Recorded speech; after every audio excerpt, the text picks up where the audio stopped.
HeroQuest has ghosts as monsters now. On March 27th, we were given a few more hints about Rise of the Dread Moon. I found this out through a tweet from Avalon Hill. Zargon's machinations move ever forward, and the Elven Kingdom is in danger.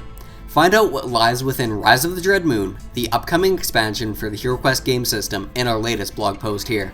Welcome back to the blog, gamers. The design team has been hard at work on the latest adventure in the HeroQuest world, so we brought Doug back to tell everyone more about it. Take it away, Doug. Rise of the Dread Moon is an upcoming HeroQuest expansion.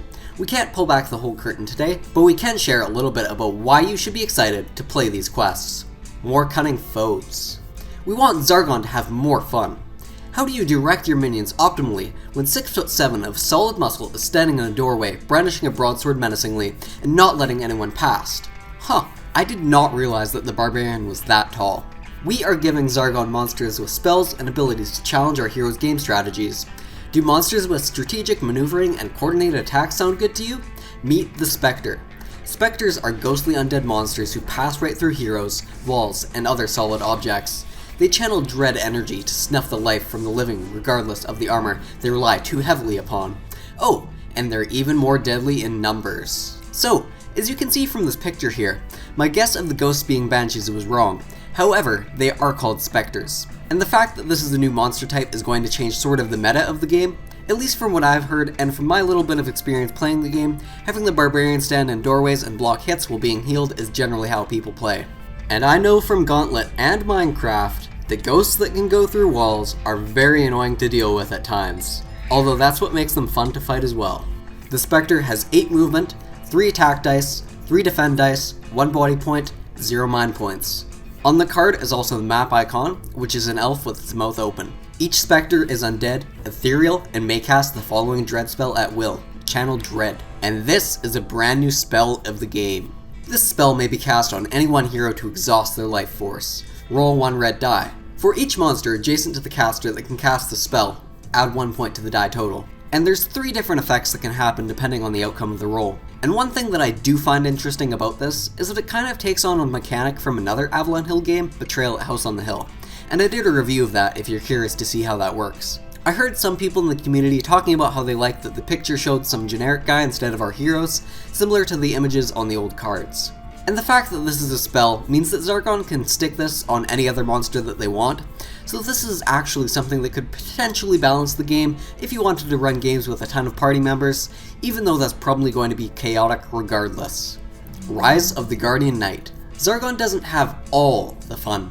The Knight makes their quest pack debut with new art and a new miniature. Are you ready to wield sword and shield in defense of the realm? This is kind of confirming what we knew before, but the language of a new miniature, singular, reinforces that I think it's probably just 1 miniature instead of 2. Alchemical Experimentation. Our wizard has been hard at work brewing potions to help our heroes meet the challenge of the Dread Moon. You will see some old favorite elixirs, but without previous hero limitations. The value of some potion reagents has fluctuated in this war-torn economy, so you may see some changes to the gold coin value of some of our potions.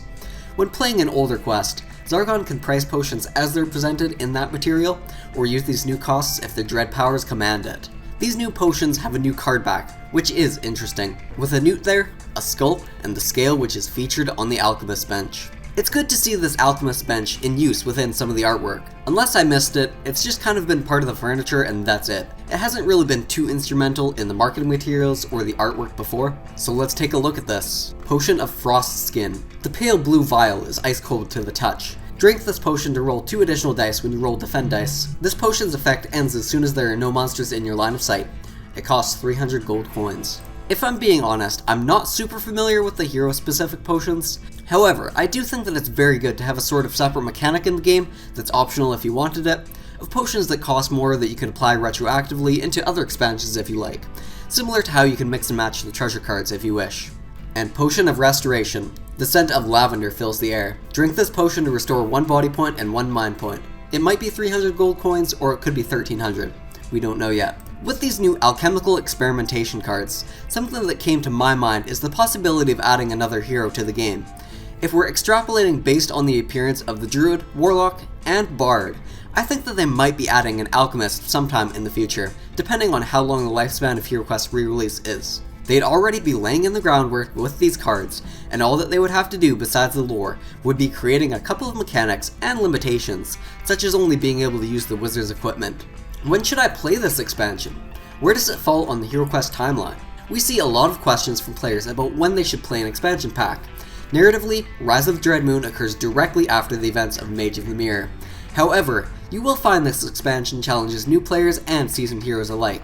Practiced adventurers can follow the thrilling narrative journey as new playable heroes, or their classic party, while also leaving space for new players to jump right in and play through a dynamic and exciting story. How do you plan to play Rise of the Dreadmoon? Let Avalon Hill know what you think, likely on Twitter or the Discord server. I know I've pointed this out with the last couple expansions, but I do appreciate how they are sticking to their design principle of wanting the expansion to be playable directly after the base game, so you don't necessarily have to fork out a bunch of money for the continually added content of these expansions.